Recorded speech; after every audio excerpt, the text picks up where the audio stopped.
Assalamualaikum warahmatullahi wabarakatuh. Saya Hodijah Makarim. Topik kita kali ini adalah 14 alasan kenapa chatmu tak kunjung dibalas dosen. Baik teman-teman sekalian, topik ini saya angkat sehubungan dengan banyak pertanyaan. Bagaimana Bu, misalnya sering bertanya begitu, bagaimana Bu cara kita atau sikap kita jika pesan WA yang dikirim kepada dosen tidak pernah direspon, misalnya hanya dibaca, atau mungkin ada pesan yang melalui email juga seperti itu ya. Jadi pada umumnya yang dikeluhkan adalah pesan melalui WA. Nah, baik teman-teman sekalian, 14 yang ingin saya sampaikan ini adalah rangkuman dari pengalaman ya, pengalaman baik pengalaman saya pribadi maupun pengalaman yang saya dengar dari teman-teman dosen, sesama dosen yang sudah terbiasa ya membimbing dan berkomunikasi dengan para mahasiswa. Jadi dalam konteks ini adalah bukan hanya pembimbing skripsi, yang dimaksud adalah dosen mata kuliah atau pembimbing skripsi ya. Nah, baik teman-teman sekalian, kenapa tidak dibalas? Mungkin, nah ini kemungkinan ya semuanya adalah tidak tertarik pada isi pesanmu misalnya. Jadi karena tidak tertarik pada isi pesanmu, akhirnya dosen memilih mendiamkan pesan itu gitu ya. Tentu saja dengan harapan kamu mengulang pesan itu dengan mungkin dengan kalimat yang berbeda gitu ya. Nah, sebetulnya jika dosenmu itu tidak merespon secara langsung, hanya mendiamkan, itu sebetulnya sudah ada komunikasi ya. Jadi komunikasinya adalah dengan tidak menjawab secara langsung, tapi ada tanda bahwa pesanmu dibaca. Berarti kamu sudah mendapat jawaban bahwa pesanmu dibaca tetapi tidak dijawab langsung. Nah, kalau begitu maka kita harus koreksi, introspeksi diri, kira-kira apa ya yang salah gitu ya. Yang kedua itu adalah mengirim pesan tidak di waktu yang tepat gitu. Nah, misalnya kapan waktunya yang tepat itu setiap orang berbeda-beda ya, setiap dosen berbeda-beda. Kapan waktu yang tepat kita tidak bisa merumuskan gitu ya. Tetapi pada umumnya misalnya pada saat-saat waktu yang berkaitan dengan waktu-waktu ibadah, misalnya kamu mengirim, ada mahasiswa mungkin karena terdesak oleh keadaan mau buru-buru gitu ya, ingin mendaftarkan sempro atau sidang dan sebagainya, sehingga lupa bahwa dia mengirim pesan di waktu bersamaan dengan waktu-waktu ibadah atau mungkin waktu-waktu istirahat dan sebagainya. Nah, ini adalah pas nggak tepat gitu ya. Jadi ya udah, mungkin sedang sholat, mungkin sedang istirahat, jadi pesanmu tidak dibalas. Kemudian dalam hal ini kamu harus berkomunikasi dengan dosenmu itu, kenali kebiasaannya ini karena setiap dosen bisa berbeda-beda ya. Itu yang kedua. Jadi kamu mengirim pesan tidak di waktu yang tepat gitu, jadi tidak segera dijawab gitu. Kemudian misalnya begini, kenapa harus mengenali diri dengan atau berkenalan secara lebih dekat ya, memahami bagaimana perilaku komunikasi dari dosenmu itu penting gitu ya, baik dosen mata kuliah maupun dosen pembimbing gitu ya. Bisa berkenalan sambil mengamati atau mungkin bertanya kepada kakak kelas yang sudah pernah berkomunikasi dengan dosen tersebut misalnya. Karena setiap dosen punya gaya komunikasi yang berbeda-beda. Kalau saya pribadi misalnya, saya berkomunikasi dengan mahasiswa itu mulai pukul 3 pagi ya. Kadang saya yang memulai memberikan pesan, saya misalnya pas jam 3 itu saya buka WA group ataupun mahasiswa yang mengirim pesan lewat email atau lewat. Nah, jadi WA aja dulu ya. WA itu saya sudah mulai berkomunikasi dengan mahasiswa itu pukul 3 pagi. Apakah saya duluan atau mungkin mahasiswa? Mahasiswa mungkin, maaf ya, mungkin mengamati, oh kayaknya Bu Hodijah online nih jam 3. Nah, mereka berani aja kirim gitu. Nah, pada saat itu kan pas ya saya ada jam 3 dia mengirim pesan, ya udah biasanya langsung direspon. Padahal waktu itu adalah waktu yang dini hari gitu ya. Mungkin pada dosen yang lain dianggap kamu tidak sopan mengirim pesan pada waktu yang sangat dini. Tapi bagi saya tidak apa-apa karena saya sudah terbiasa. Jadi memang saya sudah terbiasa berkomunikasi dengan keluarga dan mahasiswa mulai pukul 3 sampai dengan pukul 22. Nah, kalau mau mengirim silahkan, mau email dan itu tidak ada waktunya. Kalau kirim email kan nggak mengganggu saya dengan bunyi dan sebagainya, silahkan 24 jam. Tapi persoalan membacanya nanti tergantung saya, misalnya kapan waktu luangnya. Nah, kamu kenal itu contohnya ya. Jadi mahasiswa yang sudah kenal dengan saya biasanya sudah tidak sungkan dia mengirim pesan atau membalas pesan di waktu dimulai pada dini hari, yaitu pukul 3 pagi sampai dengan pukul 22. Tapi bagi dosen lain bisa jadi itu tidak waktu yang tidak disukai misalnya ya. Kemudian yang ketiga, ada pesan yang sulit dijawab oleh dosen. Jadi bingung dosennya, ini gimana ya, kan waktunya kan untuk menjawab, mengetik itu juga membutuhkan waktu. Dosen juga banyak pekerjaannya. Nah, pesan yang sulit itu biasanya mahasiswa dengan pertanyaan terbuka, misalnya bagaimana, lalu mengapa. Nah, itu janganlah kamu menggunakan kata bagaimana dan mengapa, karena ini memerlukan jawaban yang luas dan mengetik. Jadi usahakanlah jawabannya itu ke arah yang iya atau tidak misalnya, atau jawaban yang pendek-pendek saja. Kamu harus mengemas sedemikian rupa gitu ya. Apa yang kamu harapkan dari dosen, jawabannya iya, tidak misalnya, setuju atau tidak setuju. Nah, kamu aja yang kirim yang panjang. Nah, kalau kamu yang pendek dengan mengapa Bu, mengapa Pak, atau misalnya atau bagaimana, itu pesannya pendek tapi mengharapkan jawaban yang panjang. Itu juga biasanya tidak direspon oleh dosen. Bingung meresponnya karena kan mahasiswa yang mengirim pesan itu sangat banyak. Yang keempat, sibuk. Ya, dosen itu kan aktivitasnya banyak, misalnya ya, mahasiswa yang dibimbingnya juga banyak. Kamu harus sabar gitu. Jadi mungkin pesanmu hanya baru sampai dibaca.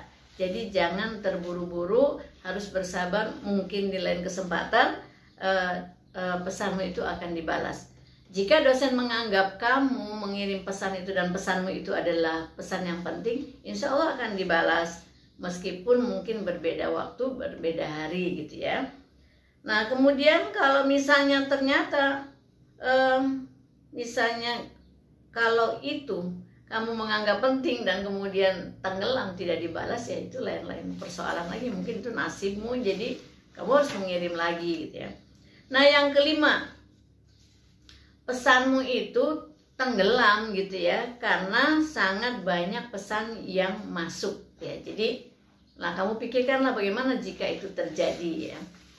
Yang keenam, nah ini yang keenam, seringkali mahasiswa merasa terlalu percaya diri, pernah berkomunikasi sehingga dosen tahu bahwa itu kamu, tapi di lain kesempatan kamu mengirim pesan tanpa identitas diri gitu, seolah-olah kamu sudah dikenal oleh dosen. Nah, ini menyulitkan ya, karena kan tidak semua dosen menyimpan nomormu gitu ya. Jadi sebaiknya untuk menghindari hal yang demikian, karena kalau tidak ada identitasnya, dosen tidak mau ini siapa gitu ya. Mungkin ada dosen yang ini siapa gitu ya, kemungkinan lagi enak gitu ya, ada waktu, tapi kebanyakan ini siapa gitu yang kirim kan. Nah, jadi janganlah menyulitkan, sebaiknya kamu menuliskan identitas dirimu di awal atau di akhir pesan ya. Yang paling baik di awal, begitu dibuka kan udah kelihatan siapa yang ngirim pesan ya. Belum lagi kalau WA-mu tidak ada foto profilmu, jadi tidak tahu ini siapa gitu ya. Jadi janganlah menyulitkan dosen kalau pesan WA-mu ingin segera direspon. Yang ketujuh, nah yang ketujuh ini adalah memaksakan kehendak ya. Jadi pesannya itu memaksakan kehendak. Misalnya begini, ketika pesanmu dijawab, kamu tidak berkenan, kamu membalas dengan defensif, misalnya mempertahankan, lalu tapi Bu, tapi Pak misalnya.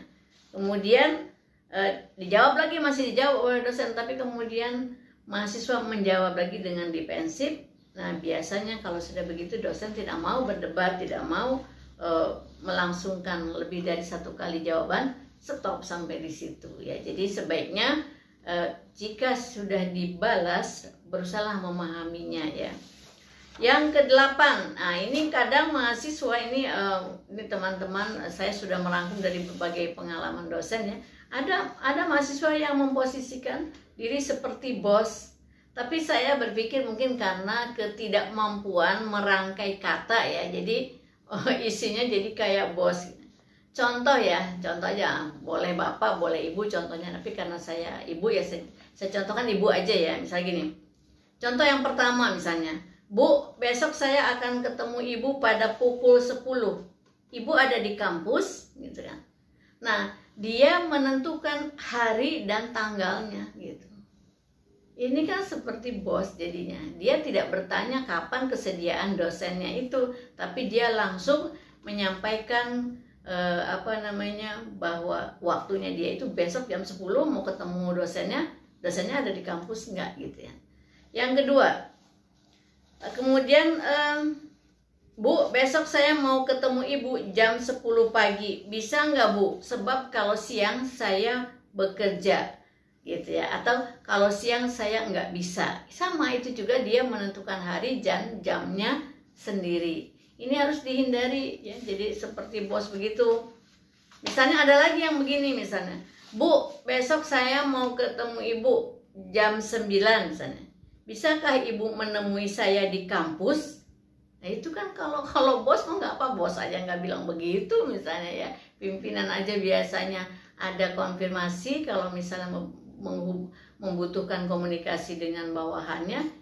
Kalau kamu mengirim seperti itu, tapi itu ada, ini ada ya. Jadi bukan karangan, ini ada. Itu karena dia tidak bisa merangkai kata yang santun sehingga lahirnya seperti itu. Coba saya ulangi ya. Bu, besok saya mau bimbingan jam 10. Bisakah ibu menemui saya di kampus gitu? Waduh, bos besar ini ya. Yang ke-9. Kadang ada mahasiswa yang menggunakan nomor handphone berganti-ganti tanpa memberitahu lebih dahulu.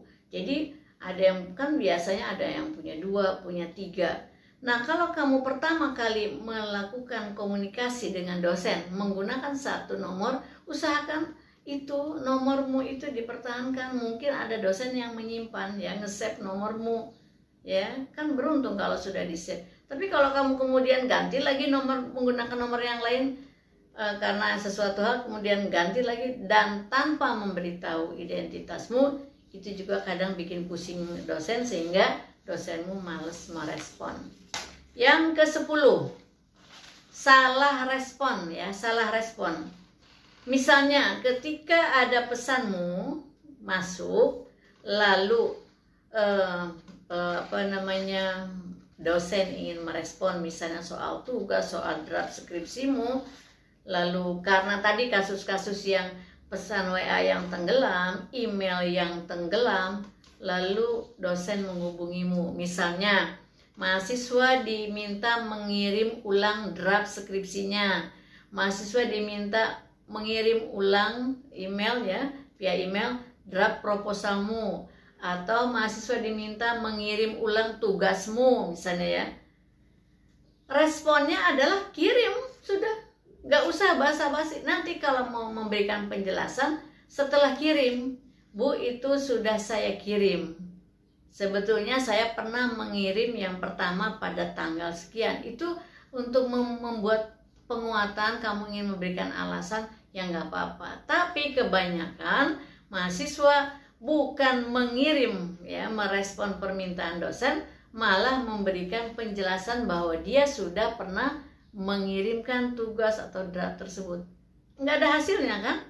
Padahal pada saat itu dosenmu ingin membaca draftmu, dosenmu ingin membaca tugasmu, dosenmu ingin membaca draft skripsimu. Bukan diberikan draftnya, diberikan penjelasan. Sia-sia ya. Yang ke-11, isi pesanmu berisi perintah. Nah, ini banyak nih pengalaman dari teman-teman dosen yang cerita ke saya, mahasiswa itu sering memerintah ya. Contohnya nih, Bu, saya sudah mengirim draft proposal via email, mohon dikoreksi, misalnya gitu. Atau koreksi ya Bu, gitu. Atau mohon koreksinya. Meskipun pakai mohon itu sudah memerintahkan. Ya, jadi saya ingin garis bawahi, dosen pembimbing atau itu bukan seorang korektor. Beliau adalah pembimbing kamu, pembimbing kita di dalam menulis tesis, disertasi atau skripsi, atau pembimbing dalam mata kuliah, tugas-tugas mata kuliah, bukan korektor.